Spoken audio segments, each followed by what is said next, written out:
Hello tout le monde, j'espère que vous allez bien. Je vous retrouve aujourd'hui dans une nouvelle vidéo où on va discuter mode et luxe. Je vous avoue qu'en fait c'est une vidéo que vous m'avez inspirée. Vous êtes toujours très nombreuses à m'envoyer des DM sur Instagram pour me demander mon avis avant de faire un achat de luxe, pour me demander mes conseils.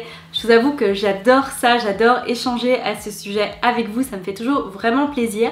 Et du coup j'ai eu envie de vous faire cette vidéo avec les 5 pièces pour commencer sa collection de luxe. Alors vous le savez, je suis une grande fan de mode et de luxe. Je vais vous laisser toute ma playlist avec les vidéos sur le sujet ici. Je vous encourage aussi à aller sur mon blog, c'est axelblampin.com. Il y a énormément d'articles sur le sujet. Il y a notamment un guide complet pour acheter du luxe en seconde main avec tous mes conseils, ce à quoi il faut faire attention et mes meilleures adresses. Et j'ai également un article avec mes conseils pour économiser en faisant du shopping en ligne.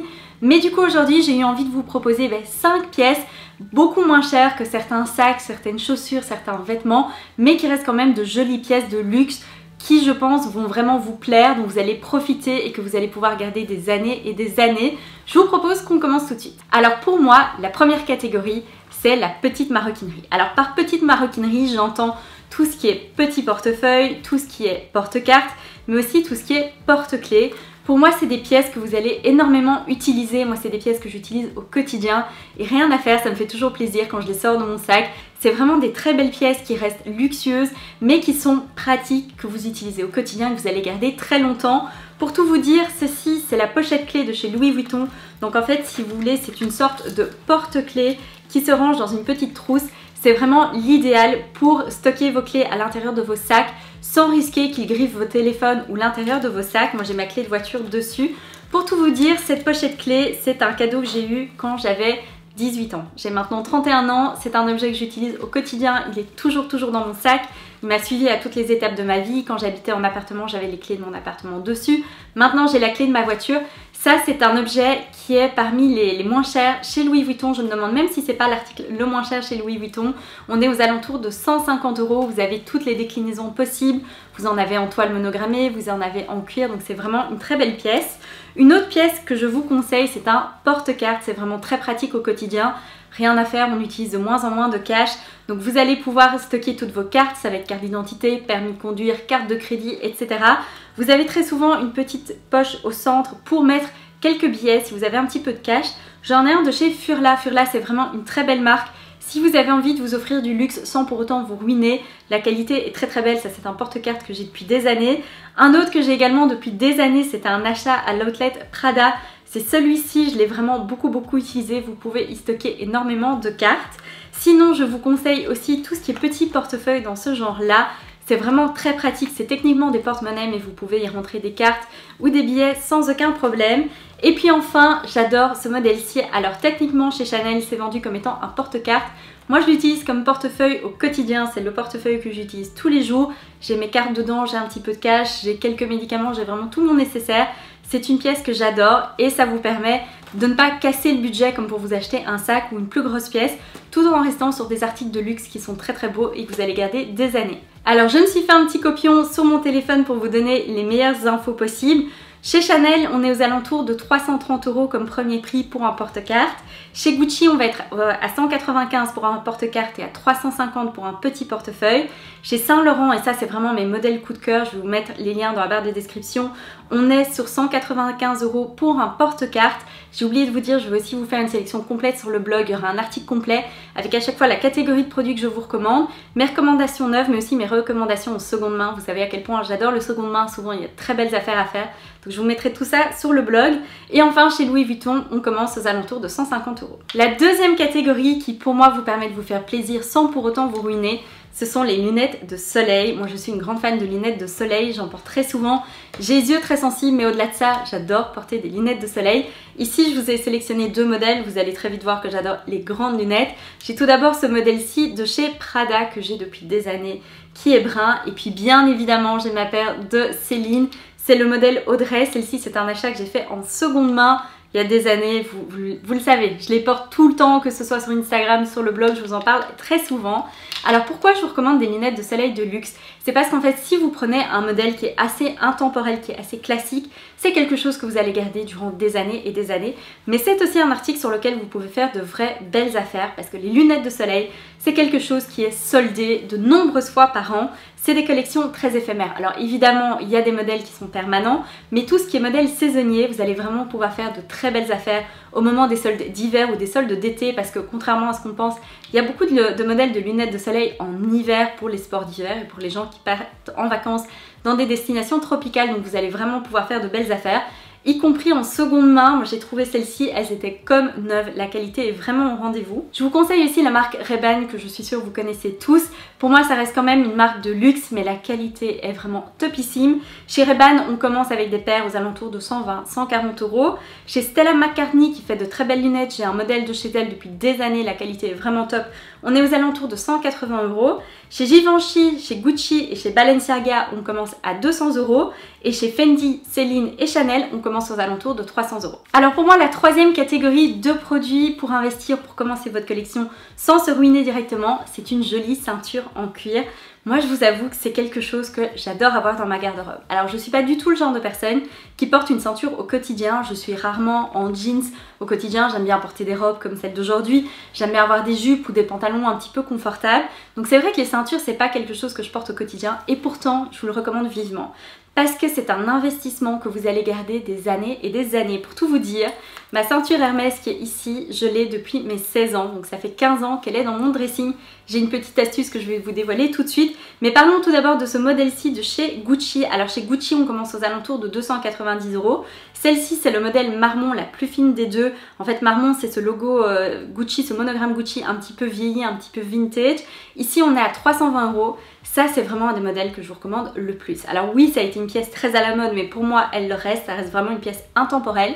Choisissez bien votre taille. Moi, j'ai pris une taille qui pouvait me convenir et aux hanches, donc aux tailles pour le jeans, mais aussi à la taille pour porter avec des robes et avec des jupes. Ça vous permet de vraiment beaucoup plus porter la ceinture. Je vous avoue que c'est un modèle que j'aime tellement que j'ai acheté la même version en blanc pour ma maman et elle la porte aussi souvent que je porte la mienne. C'est vraiment une très belle pièce que vous allez garder des années, c'est une pièce en cuir donc c'est vraiment une belle fabrication et vous pouvez vraiment vous faire plaisir. Et sinon je voulais vous parler de la ceinture Hermès et je vous disais que j'avais une petite astuce. En fait chez Hermès vous pouvez acheter la boucle ou le cuir séparément, vous pouvez aussi acheter la ceinture tout en un, mais en fait les boucles chez Hermès sont détachables. Donc ça c'est ma boucle Hermès, ça c'est mon cuir. Ma boucle Hermès c'est toujours celle d'origine, donc c'est celle que j'avais quand j'avais 16 ans, elle n'a pas changé. Ce que j'ai fait c'est que j'ai acheté un nouveau cuir chez un petit créateur indépendant il y a quelques années, ça m'a coûté beaucoup moins cher que d'acheter un cuir chez Hermès. Donc mon cuir de base Hermès, il est noir lisse d'un côté et grainé turquoise de l'autre, et j'ai trouvé celui-ci qui est lisse orange d'un côté, qui est vraiment la couleur signature de chez Hermès, et grainé un peu nude de l'autre côté, et ça me permet tout simplement d'avoir deux ceintures en une. Ça reste une ceinture Hermès, c'est pas du tout une contrefaçon puisque la boucle est d'origine, mais ça vous permet de changer et pourquoi pas de dépenser un petit peu moins. Vous pouvez par exemple juste acheter la boucle et vous fournir un cuir ailleurs. Alors niveau prix, pour une ceinture chez Louis Vuitton, on commence à 300 €. Chez Hermès, on va être à 430 € pour un petit modèle. Pour le modèle emblématique que je viens de vous montrer avec la boucle et le cuir, on se situe autour de 540 €. Il existe en argenté, il existe en doré, vous avez vraiment plein de finitions. Chez Gucci, donc on est autour de 290 € pour le modèle de base, 320 € pour le modèle marron que je vous ai montré. Et chez Dior, on commence à 490 €. Alors cette quatrième catégorie, j'ai longtemps hésité avant de l'inclure et puis finalement je me suis dit que ça valait la peine. Il faut juste que je vous donne un petit peu d'explication. C'est tout simplement tout ce qui est bijoux fantasy. Alors vraiment bijoux fantasy, pas du tout la haute joaillerie comme chez Dior, chez Chanel. Ici on est vraiment sur de la bijouterie fantasy. Ici j'ai une paire de boucles d'oreilles de chez Chanel. Ce sont des pièces qui souvent coûtent moins cher que ce que vous pensez. Cette paire de boucles d'oreilles Chanel, je l'ai achetée il y a des années. Alors oui, il y a eu une flambée des prix chez Chanel, mais à l'époque, je les ai payées 130 €. Je pense que c'est vraiment beaucoup moins cher que ce à quoi on s'attend. C'est clairement un des produits les moins chers dans ces marques de luxe. Et c'est quelque chose dont vous allez vraiment profiter, à condition de respecter quelques petites choses, quelques petites règles et de faire attention. Tout d'abord, ça reste vraiment de la bijouterie fantasy, donc c'est pas forcément de l'or, c'est pas des matériaux précieux, donc ça s'abîme comme de la bijouterie fantasy que vous pourriez acheter dans d'autres marques un petit peu moins chères. Donc, quelques règles de base à respecter: ne pas les porter au quotidien, c'est vraiment des bijoux que vous allez vouloir enlever quand vous allez vous coucher. Faites très attention avec l'eau et à la transpiration, donc si vous prenez une douche, si vous vous lavez les mains, si vous allez à la piscine, à la mer, enlevez vos bijoux et surtout ne les portez pas au quotidien. Vous en profiterez beaucoup plus si ce n'est pas des bijoux que vous portez constamment et qui vont très vite s'abîmer. Pour moi, il y a aussi quelques catégories qui sont un petit peu plus safe que d'autres. Typiquement des boucles d'oreilles, c'est assez rare qu'on abîme ces boucles d'oreilles. C'est pas une partie qui est forcément exposée à la transpiration, à l'eau, à quoi que ce soit. Contrairement par exemple à une bague. Personnellement, je vous conseille pas d'acheter une bague dans une marque de luxe parce que ça risque de s'oxyder sur votre peau, c'est beaucoup plus exposé à l'eau quand on se lave les mains, quand on fait la vaisselle, quand on lave quelque chose. C'est vraiment plus difficile et puis surtout c'est un objet qu'on risque de cogner très souvent. Moi je cogne très souvent mes bagues sur à peu près tout dans la maison. Donc moi je vous conseille les boucles d'oreilles, je vous conseille aussi les broches. Alors ici j'ai deux broches de chez Chanel. Les prix des broches Chanel se sont envolés. À l'heure actuelle, ça commence aux alentours de 490 €. Bien évidemment, je n'ai pas payé ce prix-là pour les miennes. Je les avais quand même achetées neuves à Londres dans la boutique de Bond Street. Mais à l'époque, c'était quand même un petit peu moins cher qu'à l'heure actuelle. Pourquoi je vous conseille une broche? Parce que c'est une très belle pièce à ajouter. Si vous avez un blazer tout simple ou une veste toute simple, je vous garantis que si vous mettez une broche Chanel dessus, tout le monde va penser que votre veste est une Chanel. Donc ça vous permet d'avoir cette idée d'avoir une veste Chanel, mais pour seulement le prix d'une broche, donc c'est beaucoup moins cher qu'une veste. Toutefois, je vous conseille de faire très attention parce que les broches, c'est quelque chose qu'on peut facilement faire tomber. Donc moi, je mets à l'arrière un de ces petits caoutchoucs qu'on met souvent à l'arrière des boucles d'oreilles. Ça permet, si la boucle s'ouvre, si l'attache s'ouvre, ça va retenir la broche et vous aurez le temps de corriger la situation sans perdre votre broche parce qu'on n'a pas envie de perdre quelque chose qui coûte presque 500 € dans la rue. Et enfin, je pense qu'un bracelet ou un collier peuvent rester une bonne idée à condition de respecter ces quelques règles et de faire attention. Alors point de vue prix, je vous ai dit chez Chanel une broche c'est 490 €, les boucles d'oreilles sont généralement beaucoup moins chères. Chez Louis Vuitton on a des boucles d'oreilles qui commencent à 210 € et des bracelets à 300 €. Et chez Dior, on a des boucles d'oreilles qui commencent à 270 €, des bagues à 250 et des bracelets à 270 € aussi. Faites très attention toutefois dans certaines marques, c'est le cas avec beaucoup de modèles chez Dior, c'est le cas si vous allez dans des marques qui sont spécialisées dans les piercings comme Maria Tache. Souvent vous avez des boucles d'oreilles qui sont vendues à l'unité, donc ce n'est pas une paire de boucles d'oreilles, c'est simplement une boucle d'oreille. Faites attention si vous achetez en ligne ou si vous achetez en seconde main, vérifiez toujours bien qu'il s'agisse d'une paire si c'est une paire de boucles d'oreilles que vous souhaitez parce que sinon vous risquez d'avoir de mauvaises surprises. Et pour terminer, la cinquième catégorie, c'est tout ce qui va être foulard, écharpe et tolle. Alors ici je vous ai pris trois modèles différents, vous allez voir il y a vraiment moyen de trouver un petit peu de tout à tous les prix. Ça c'est une écharpe, enfin c'est un foulard de chez Alexander McQueen, c'était hyper à la mode il y a 10-15 ans. Ça, je l'avais trouvé dans un outlet à Hong Kong quand j'avais 17 ans, 18 ans. Donc ça fait des années qu'il est dans mon dressing. Toutefois, ça reste une des pièces emblématiques de cette marque. Si vous allez chez Alexander McQueen à l'heure actuelle, ils ont toujours des foulards de ce modèle avec les têtes de mort. Simplement, ce qui change, ça va être les matières, les déclinaisons de couleurs. Ça, c'est une pièce que j'ai toujours dans mon dressing, que je porte toujours avec autant de bonheur à l'heure actuelle. C'est vraiment une très bonne entrée de gamme. C'est quelque chose que vous allez garder longtemps. Une autre pièce que j'ai achetée en seconde main, c'est celle-ci. Donc ça, c'est la fameuse étole Louis Vuitton. C'est vraiment une de ces étoiles emblématiques de la maison avec la signature de Stephen Sprouse marquée Louis Vuitton dans le bas. Moi, j'ai eu la chance de la trouver en seconde main. Ça a son prix quand c'est neuf, mais c'est le genre de pièce, a priori, que vous allez garder pendant des années. Même si vous ne portez pas des foulards et des écharpes au quotidien, je vous promets que vous allez en profiter. Cette étole doit être dans mon dressing depuis 5 ou 6 ans. Et je la porte avec toujours autant de bonheur. Dès que je voyage, c'est une pièce que je prends parce qu'elle est super confortable, super douillette quand vous prenez l'avion ou le train. C'est aussi le genre de pièce, si vous avez un look tout simple, tout noir, tout blanc, vous ajoutez ça et définitivement, ça ajoute la petite touche qu'il manquait. Et puis comment parler de foulard sans parler des carrés Hermès. Donc ça, c'est un de mes carrés Hermès. C'était un cadeau de ma maman pour un de mes anniversaires. Il n'y a rien à faire. Si la maison Hermès et si les carrés Hermès sont aussi reconnus, c'est parce que la qualité est là. Ma maman est une véritable adepte des carrés Hermès. Elle en porte pratiquement tous les jours. Elle a une très très belle collection. Certains ont plus de 30-40 ans et ils n'ont pas bougé. Les couleurs n'ont pas d'éteint, ne sont pas affaiblies avec les années. La qualité est vraiment là.